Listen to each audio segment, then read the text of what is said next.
to present that to the class. Typically, 4 to 7 minutes, depending upon how much you have on a slide.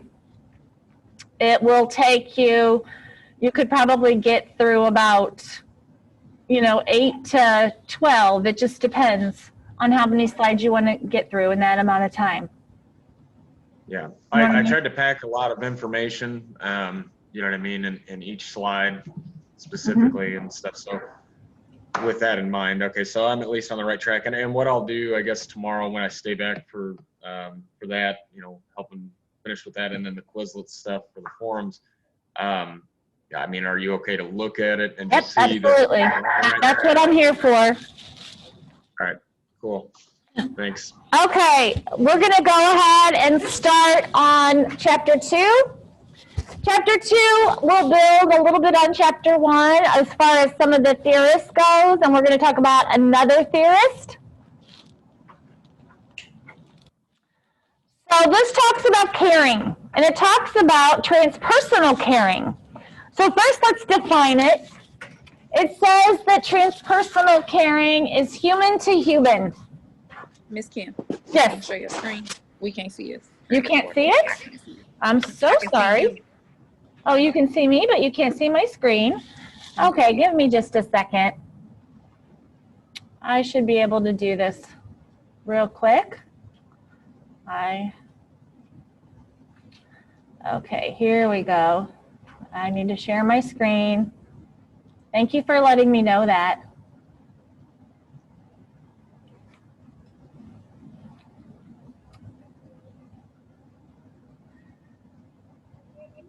Okay, now can you see my screen? You can see it now, right? Yes, ma'am. You can? Yes, ma'am. Okay. Okay, so transpersonal caring is human to human. Human to human caring. Sometimes I think that for me, this is probably more difficult right now because when we say human to human, some people are touchy-feely people. I'm kind of a touchy-feely person myself. However, we're not supposed to be touching and feeling each other. We're supposed to keep 6 feet apart, except when we obviously have to be touching people. But it also talks about caring for the whole person. Paying attention to what they need as far as their mind, their body, and their spirit. So we said that Florence Nightingale also believed in holistic nursing, which is caring for the person and the person's environment, in their setting, and also for their family. So the difference here in holistic nursing versus transpersonal caring is very, very minimal, because if you think of it as an example of transpersonal caring, it might be something as simple as holding someone's hand who is in pain to try to let them know that they're not alone. That could be transpersonal. It could be giving the patient a choice. As far as you have to get so many things accomplished today, but you want to give them a choice in how they're going to do that, in the order of how you're going to do it. Okay? So transpersonal caring is through communication. It's through touch. Holistic nursing, you're caring for that person. You're making sure their bed is comfortable, that they have their call light in reach, that they have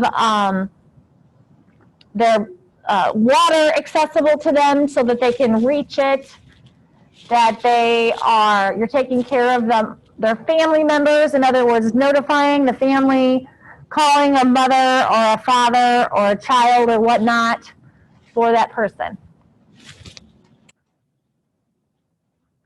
So here's a question. A nursing assistant asked the nurse, I keep hearing talk about transpersonal nursing care. What does it mean?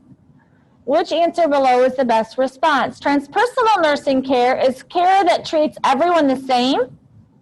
Miss Kim. Yes. Go to the next Change slide. Slide, yeah. Huh? You gotta change the slide. We still on what is caring. What? So you're still on slide 2. It shows on the screen slide 2, but you're on slide 3.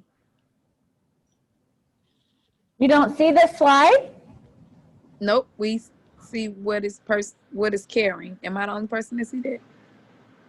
I see it too. All right, and are you Okay. on view slideshow or are you still? Here we go. Here we go. How's that? Okay, that works. All right. But we can see the answer. What? Okay, well, you can see the answer too? Yep. Yes, ma'am. Okay, that's weird. Oh, well, we'll keep going. So transpersonal nursing care is based on self-respect. The reason I want to talk about this is because, think about it, transpersonal nursing care is based on the belief that people can't live in a vacuum, and transpersonal nursing care is based on the belief that everyone is unique and deserves respect. So if you're torn between 2 and 4, because they're both true, right? That's why it's so important that you read through all of your answers, because you got to pick the best answer. So if you had to pick between 2 and 4, would you believe that 4 is a better answer? Yes. Yep. Isn't that how the NCLEX is set up? Yes, it is. Like it could be 2? Oh, okay. Yes, it is. There's always. It's not necessarily wrong, but It's not necessarily wrong, but there is a better answer. Which brings me to a topic of discussion for this exam, which will be on Friday. For those of you who maybe didn't study as much for this first exam, I can promise you, you will have to study for this exam on this Friday. It is going to be a little more complex with questions that maybe have similar answers like this, and you have to pick the best answer. So make sure that you are preparing ahead of time. There's a lot of information in all of these chapters. So make sure that you do study and prepare for this exam on Friday.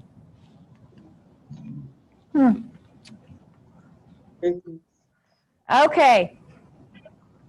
It says caring is everything. Let's look at the difference between empathy and sympathy and think about that for a minute. Empathy allows a person for that moment in time to really see a situation from the person's perspective. In other words, you're empathizing. When you're empathizing, it doesn't mean that you've actually lived it or you've actually experienced it. What it means is you're trying to understand.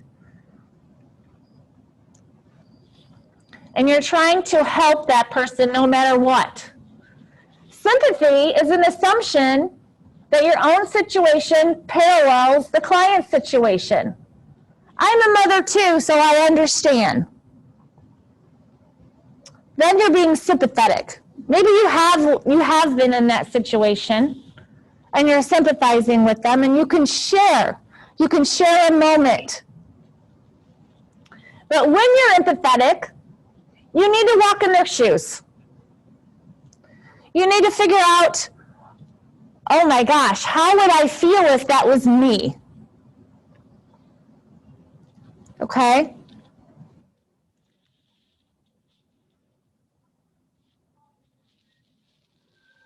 Sometimes it's hard to be empathetic. And we have to be empathetic. Because ultimately, you, as an individual, make the decisions for your health care. And it's all about what you want and what your comfort level is.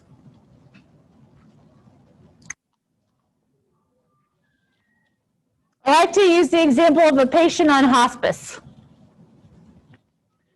If you're on hospice, That usually means you've been given a terminal diagnosis and you know that you're going to die. Well, I can pretty much guarantee that everybody here has never been given a terminal illness as of yet. So how would you empathize with that person? Put yourself in their shoes. Imagine what they would be feeling, what they would be thinking. And when you provide the care for them, if you keep that in the back of your mind, you're going to stand out as an exceptional caregiver, exceptional person, because you're actually empathizing with that person and caring for them, knowing that what if that was me, right?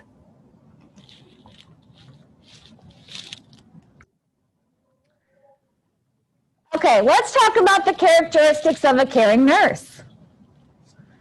These are, oh my gosh, just a smidgen of what a caring nurse is, but this is what your book goes over. Respect. Respect their differences. Respect everyone's differences. And respect our elders. Sometimes that can be difficult because sometimes our elders don't respect us because they think that we haven't lived long enough, or we're just young and stupid, or maybe they are crabby individuals who maybe they're a racist, maybe they have mean things to say, maybe they just are mean people. But a caring nurse, sometimes we still have to respect everyone.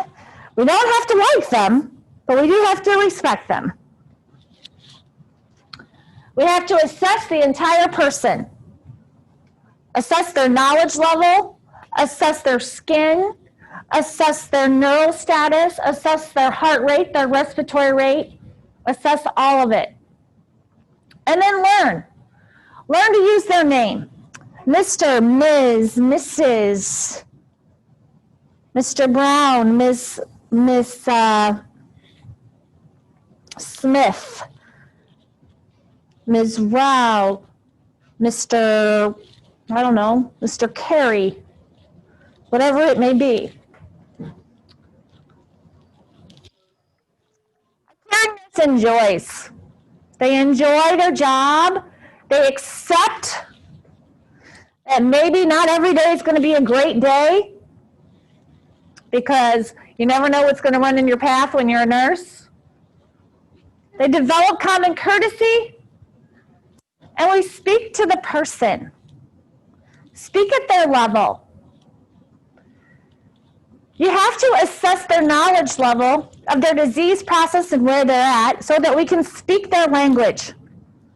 Obviously, we're not going to talk in all medical terminology for someone who doesn't understand it, right?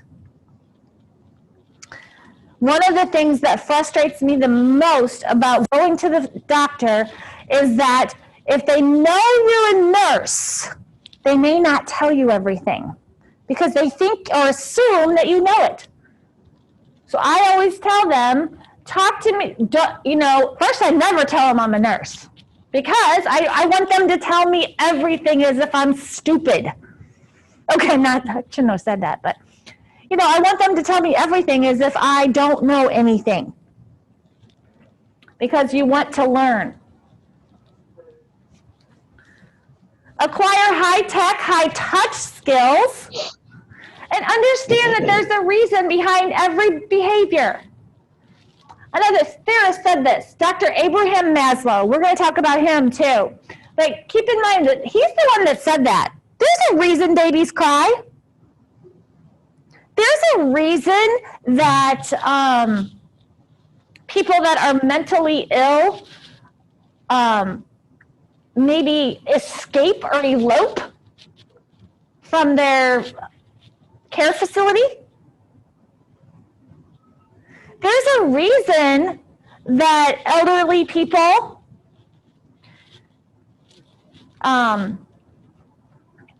maybe are difficult to arouse because they're depressed or whatnot. We said there's a reason, and we have to look for that.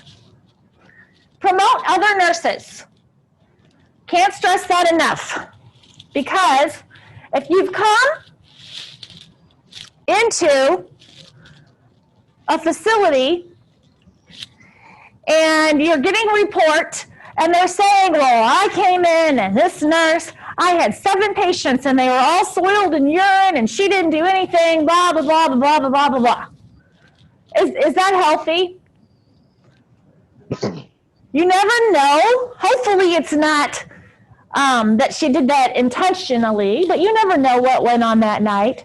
Maybe she had 2 people that arrested and that she had to send out to the hospital and she didn't have time to check on the other ones. Does it make your morning a little bit harder? Yes, it does.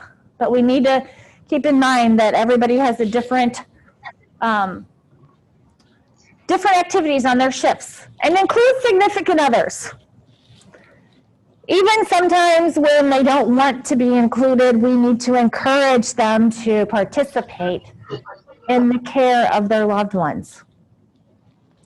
Some people say, I can't do illness, I can't do that, I can't even take care of my own mother. And I've dealt with that, and I'm like, you know what? All your mother wants right now is for you to sit there. Well, I can't look at her, she's dying. I can't look at her, she's dying. Okay, we had to have a conversation because I said, it may be hard for you, but imagine how hard it is for her to sit there and die and not have you by her side. Right? So, again, think of the patient and what they might want. One of the things that I talk about a caring nurse does is just sometimes those simple things that nobody else will do. We had a patient on hospice, and I had 2 students assigned to her, and during the day, we got there at 7, and she took everything was taken off about 10 a.m., and I told the 2 students, I said, I just want you to make her the most comfortable you can do. She basically did not respond all day long. They washed her hair, they filed her nails, they gave her a manicure, they painted her nails, they dressed her beautifully. We were getting ready to go to post-conference. It was 2:00 in the afternoon. Her daughters came in, and the first response, the students were standing in the room, the daughter said, good morning, or good afternoon, Mom, or whatever, and she opened her eyes and she looked up at her daughter, and the first thing she did was she went like this and just showed her nails. She was so pleased that we just spent all that time just caring for her to make her pretty and make her feel good, right? But she couldn't really express it. But when her daughter came in, she was able to express it a little bit.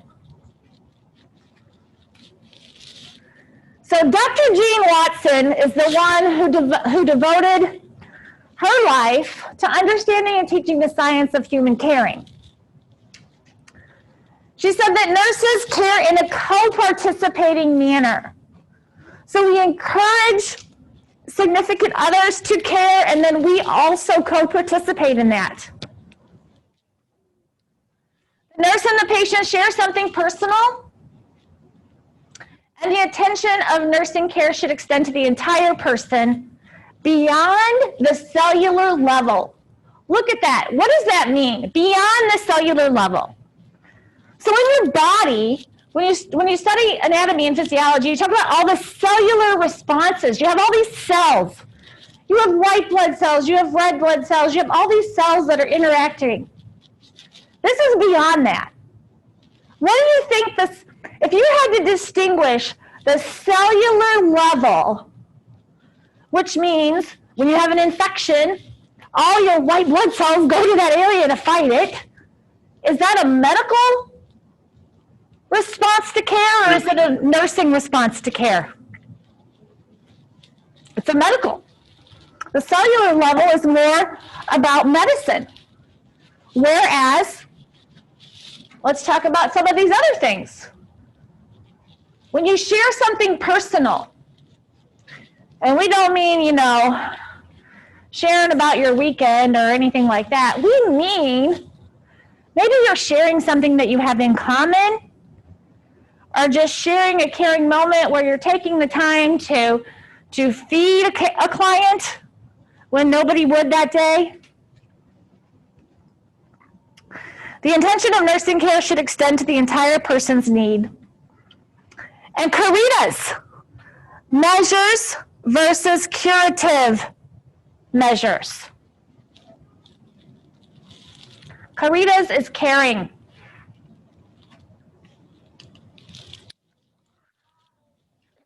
The nurse uses which term to describe Dr. Watson's concept of Carita's? Select all that apply. Is it transpersonal caring? Yes. Is it high touch? Yes. Is it curative? Nope. Is it the medical model? No. But is it the nursing model? Caring for that person? Yes.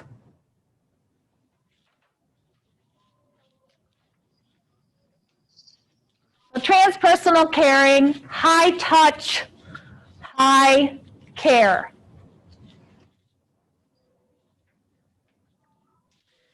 Curative and medical mean the same thing. Medical means we're going to cure you. Nursing means we're going to take care of you. Whether it cures you or not, we're going to take care of you. You may not be cured, but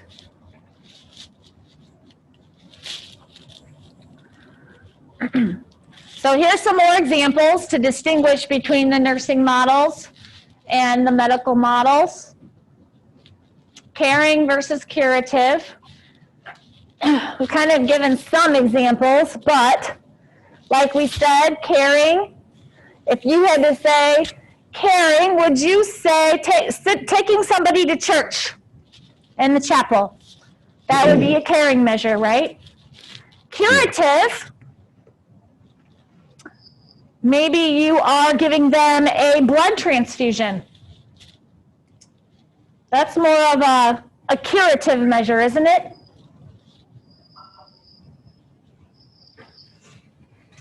So I want you to be able to distinguish the difference between the medical model and the nursing model, understanding examples of caring for patients versus treating patients. Okay? Transpersonal caring is holistic care within that framework. So we're not only caring for the person, we're caring for their environment, their family. The nurse observes another nurse performing a procedure incorrectly. How would the nurse apply Dr. Watson's theory to this situation? Would she avoid asking the nurse to perform this procedure again? Talk with the nurse privately and review the procedure together? Tell the nursing supervisor that the nurse needs a review class, or speak with other nurses on the floor and devise a plan to help this nurse. Talk with them privately. Right. Talk with them privately. Talk with that person privately and see, is there anything you can do to help? That's human to human. So if you're asked to give an example of a caring theorist, look for the answer that it's human to human.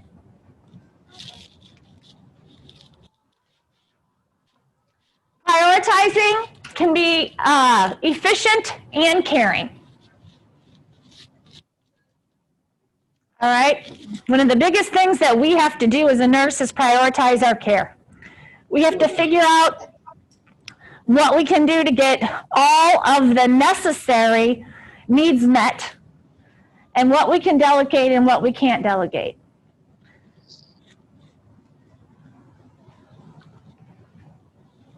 Responsibility to family members, and it also enhances the healing process. So if somebody knows that you care about them, they're going to have a little bit more self-motivation, right? To kind of keep themselves clean and healthy.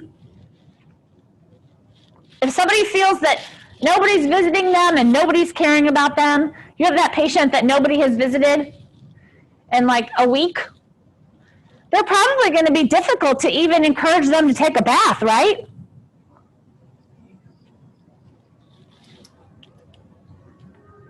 What happens if you replace the I in illness with W-E? We get wellness.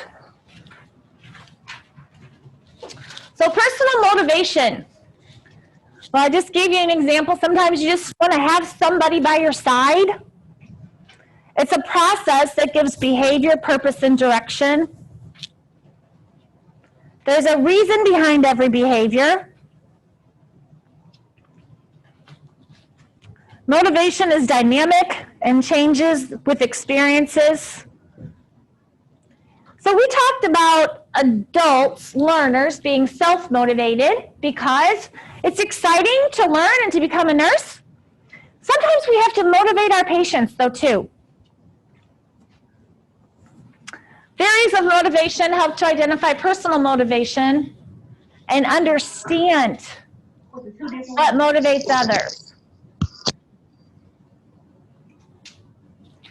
It might be something as simple as you coming in the door and your patient or your person that you're caring for is so happy to see you because they know that you are going to have a smile on your face that day. That might motivate them to care for you.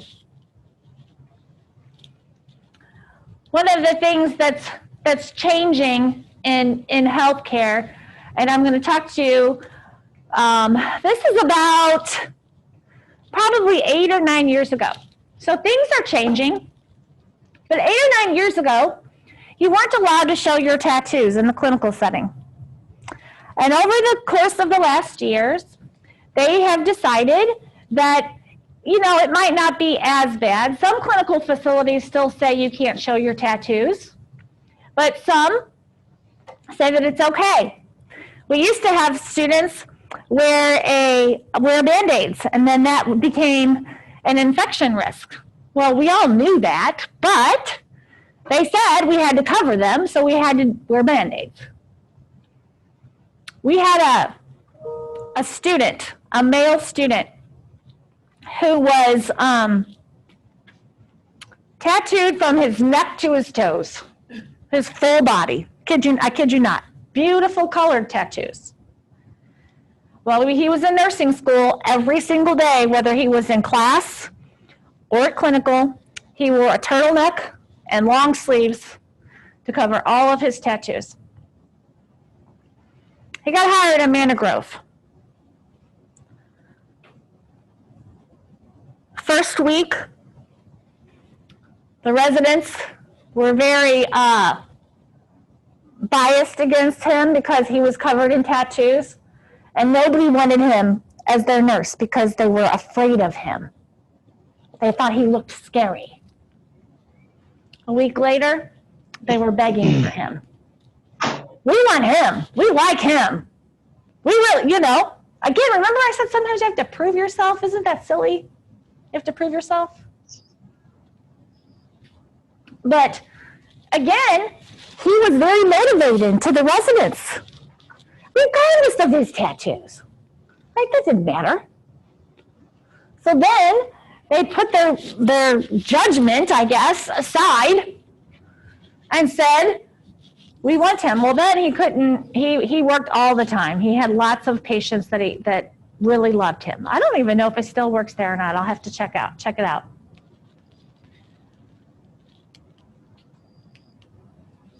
Which is the reason for things the nurse does, whether at work or off duty? Is it policies, motivation, fear of reprisals, or parental expectations? The student in my group said he's still there and he's still cool. He said what? He's still there and he's still cool. Still cool. Yeah, he's still cool. Tattoo Student girl. that works at Manor Grove. She said he's still there. Oh, he knows what I'm talking about? Yeah. What? Yeah, she goes there on agency sometimes. He's very cool? Yeah, that's what she said. She goes, Awesome. he's still there and he's still cool. Oh, cool. when he came in and told me that story, I'm like, oh gosh, I'm going to have to use that one again sometime. But anyway, imagine when he started working, he had to motivate himself to go to work because people were judging him based on his arm tattoos, basically, because he had pants and scrub tops on. It's just that he was, like I said, covered in tattoos. Nice young man. Okay, let's recap for a second. So in this first unit, we talked about the history. You do have to know your theorist. You have to know what each theorist stood for. So if you're big on flashcards or just writing down those notes, make sure you review what those theorists were.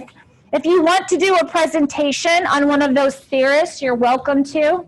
Those are also good topics for presentations. And we also talked a lot about Florence, and with her history as being the lady with the lamp in the Crimean War, guess what? You think she's going to be a testable subject? Absolutely. For sure. Make sure you know a lot about Florence. Make sure you can kind of put together a little bit about the times in history. In other words, what was the Dark Ages specific for? What was the Renaissance period specific for? What was the some of the current trends? As well as the difference between the nursing model of care and the medical model of care. That kind of comes up in both of these chapters.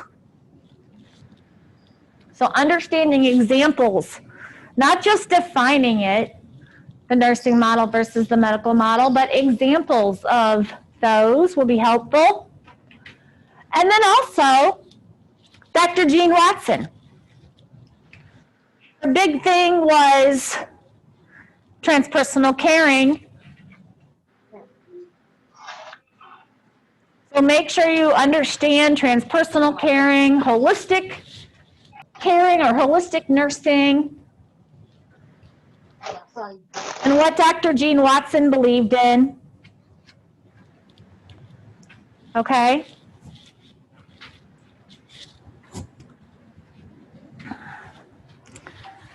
Okay. Are there any questions on chapters 1 and 2? Oh, man. If it wasn't credit card.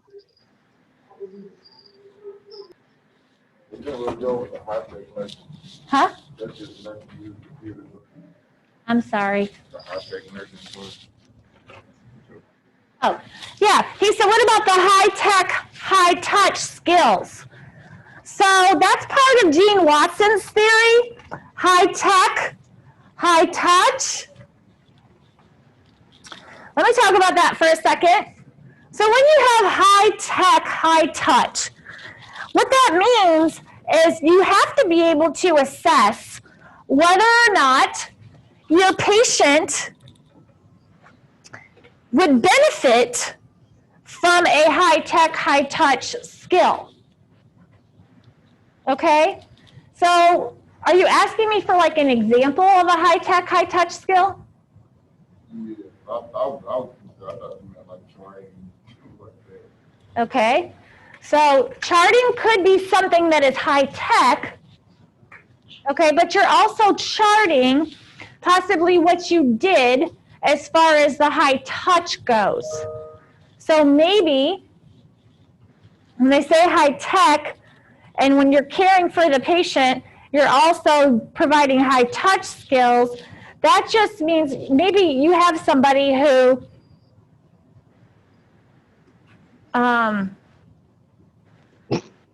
really likes to communicate, but they don't want you to touch them. You know what I mean? Maybe you're teaching them how to change their own dressing. That's high-tech, and it's also high-touch because you're teaching them how to do their own care, right?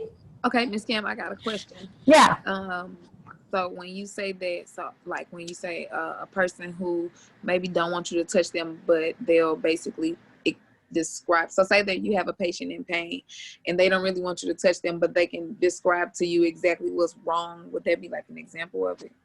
So your high-tech skill is going to be your assessment skill, getting Right. to know what that pain is described as.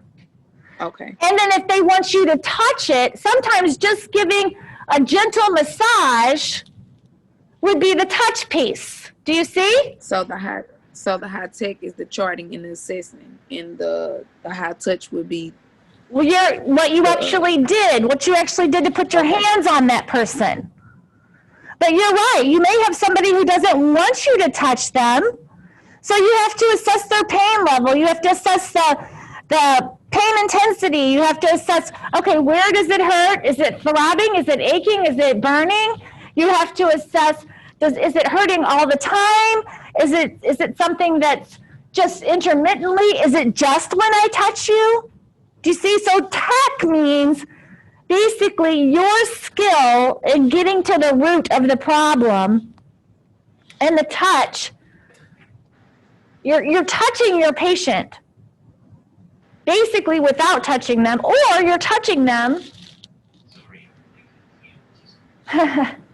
you're touching them even by just gently touching them. Another high-tech, high-touch skill could be something as simple as sitting at the bedside with someone and holding their hand. You're assessing that they just need company, right? What about range of motion, Ms. Rao? Okay, 1 second. Let me get back to range of motion. Patrick, I didn't hear you. Yes. Patrick said he's going to distinguish it as one is tangible and one is intangible. And that's true. You're going to do intangible and tangible skills. As far as range of motion, that is a high-tech, high-touch skill. Because you are doing the range of motion to prevent contractures, to increase mobility, to help build strength. That's the tech part of it. And then the touch is you have to make sure that you're touching them in a way you're not hurting them, right? You don't want to hurt them. Yes, Miss Stace. There's a question in there about the history of LPN. Should they focus on that? Absolutely. So the history of nursing also talks about the evolution of LPNs, and that is also covered, I think, in chapter 4 again, where we'll talk about that again. But it talks about how the LPN, remember we said the LPN school used to be 3 months? And then now it's 9 to 18 months, and we're a 12-month program. But basically, how the LPN school, the first school, where was the first school? Where did Florence go to school? Yes, ma'am, all of that. So there's a lot, even in these first 2 chapters, right? To go over. So you need to make sure that you prepare for that sometime today and get your notes in order so that you can review them prior to the exam on Friday. And did you say you were gonna post these lectures in our class group thing so we can go back and listen to it? Yeah, I'm gonna try to cut out the discussion pieces, but just post the lecture so it's not quite as long for you. Okay. I played with it over the weekend. I will let you know. I will email you all by the end of the day and let you know if I was successful or not. I think I can do it. Okay. I got a quick question. Yes. She went to the school in Germany, but the first actual official school for LPNs is the Ballard School. I want to make sure I'm not mixing the schools together. That's right. Florence's school was in Kaiserwerth, Germany. That's right. Okay. Okay. So again, this is kind of that knowledge stuff, the history, where you kind of really just have to read over it and learn the knowledge of the history of nursing in that first chapter.